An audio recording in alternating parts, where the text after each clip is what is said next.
Un héroe glorioso, pero con un destino trágico, un héroe capaz de realizar las hazañas más imposibles, pero también capaz de dejarse llevar por el instinto humano más vil y más bajo, ¿no? Este es Isildur, el protagonista del vídeo de hoy. Así que nada, bienvenidos a otro nuevo vídeo de la pluma y la espada.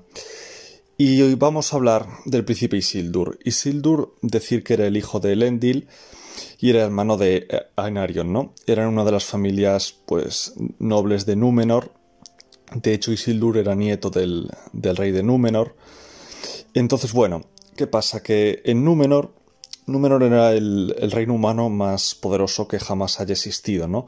De hecho, eran hombres con sangre élfica que vivían cientos de años, no tenían la inmortalidad de los elfos, pero tenían una longevidad muy por encima de los humanos normales. Entonces, era un reino situado en una isla en medio del océano y muy privilegiado, y era la primera potencia de la Tierra Media y demás, lo que llevaba a los hombres de Númenor a la arrogancia.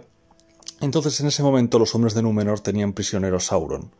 Tenían prisionero a Sauron y creían que lo controlaban, pero indirectamente él les controlaba a ellos. Mediante sus mentiras y sus engaños les iba manipulando para que se creyeran superiores a los Valar, a los dioses, y para que invadieran las tierras imperecederas. La familia de Isildur, Elendil y Ainarion, no se creían estas mentiras de Sauron y formaban un grupo llamado Los Fieles, un grupo de numeroneanos que decidieron exiliarse antes de que fuera tarde, decidieron exiliarse a la Tierra Media y por eso se librarían del desastre de Númenor, ¿no? Entonces, bueno, decir que antes de la partida de Los Fieles, Isildur entró en el salón donde estaba el árbol blanco de Númenor y cogió uno de los frutos para plantar una semilla más adelante en otro sitio. Entonces, bueno, los fieles abandonaron Númenor y se establecieron en la Tierra Media, justo a tiempo, porque el arrogante ejército de Númenor que iba a las tierras imperecederas fue hundido por los Valar, que les hundieron toda la flota y aparte hundieron la isla de Númenor en el océano y nunca más existió ese reino, ¿no? Entonces, los supervivientes de Númenor, unos fueron los Númenóreanos negros, que eran malvados y pasaron al servicio de Sauron, y otros los fieles, dirigidos por Elendil y sus hijos Anarion e Isildur, que se establecieron en la Tierra Media y fundaron dos reinos, Arnor y Gondor. Isildur y Anarion gobernaban Gondor inicialmente, mientras que el padre gobernaba Arnor, ¿no? Entonces, bueno, decir que fue Isildur el que plantó una de estas semillas del fruto del árbol de Númenor y plantó otro nuevo árbol blanco que sería el árbol de Gondor, el famoso árbol de Gondor. Decir que el nombre de Isildur significaba en élfico siervo de la luna. Entonces, bueno, empezó la gran guerra contra Sauron, cuando Sauron estaba en su pico de poder. Y bueno, pues los ejércitos de Gondor y Arnor pues eran los que más sufrían y estaban en desventaja y perdieron territorio y sufrieron varias amargas derrotas hasta que, bueno, se produjo la última alianza entre hombres y elfos.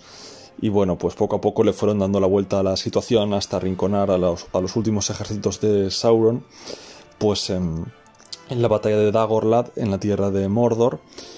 Y allí, pues en la batalla de Dagorlad, Sauron tuvo que acudir personalmente al combate. Y tal era su fuerza, porque en ese momento tenía esa forma física de un guerrero enorme de armadura negra, tenía una enorme maza y tenía el anillo único, claro. Entonces ahí Sauron acabó personalmente con Elendil y con Ainarion y arrojó a Isildur al suelo. Y cuando iba a rematarlo, cuando ya parecía que Sauron había ganado el combate y tenía a Isildur a su merced, Isildur cogió la espada rota de su padre y se las arregló para cortarle la mano a Sauron, y le cortó la mano que llevaba el anillo único. Tuvo ahí suerte, y así acabó con la forma física de Sauron, pero no con su forma espiritual, que quedó ligada al anillo único. Entonces, el Señor Oscuro fue derrotado, sus ejércitos fueron derrotados, y la torre de Barad-dûr demolida. Pero su esencia perduró porque Isildur se negó a destruir el anillo único. Y aquí el gran héroe, capaz de lo mejor, aquí fue capaz también de un poco de lo peor, ¿no? De dejarse llevar por ese egoísmo, por esa codicia, y a pesar de que le recomendaron destruirlo, se negó a hacerlo. se negó a arrojar el anillo a los fuegos del Monte del Destino y se lo quedó y decidió ligarlo a su dinastía. Entonces, bueno, gobernó Gondor durante un tiempo, hasta que le dejó el trono de Gondor a su sobrino y se dedicó a gobernar Arnor. Tuvo varios hijos, y decir que en un viaje en el que viajaba con casi todos sus hijos, salvo el pequeño, y con un pequeño ejército, con una pequeña escolta más bien, pues fueron emboscados por un ejército de orcos que aún perduraba, que no había sido destruido a pesar de las derrotas de las fuerzas de la oscuridad. Pues ese grupo de orcos aún perduraba sin que se supiera, y les tendió una emboscada en los Campos Gladios. Como estaba todo perdido, y siguiendo las indicaciones de uno de sus hijos, Isildur decidió escapar poniéndose el anillo. ¿Qué pasa? Que cuando se arrojó al río Anduin para escapar nadando, el anillo le traicionó, porque el anillo tiene una voluntad propia y siempre busca volver a su amo. Entonces el anillo traicionó a Isildur, se le escurrió del dedo, e Isildur fue visible para los orcos mientras nadaba, y los orcos le acribillaron a flechazos. Decir que en esta emboscada, la batalla de los Campos Gladios, no quedó vivo ni el apuntador, murieron todos los hijos de Isildur que estaban allí, solo sobrevivieron 2 escuderos. De los hijos de Isildur solo quedó el más pequeño, que no estaba allí en ese momento, y por eso sobrevivió a esa masacre, ¿no? Entonces, bueno, como consecuencia de esta muerte de Isildur se perdió el anillo único.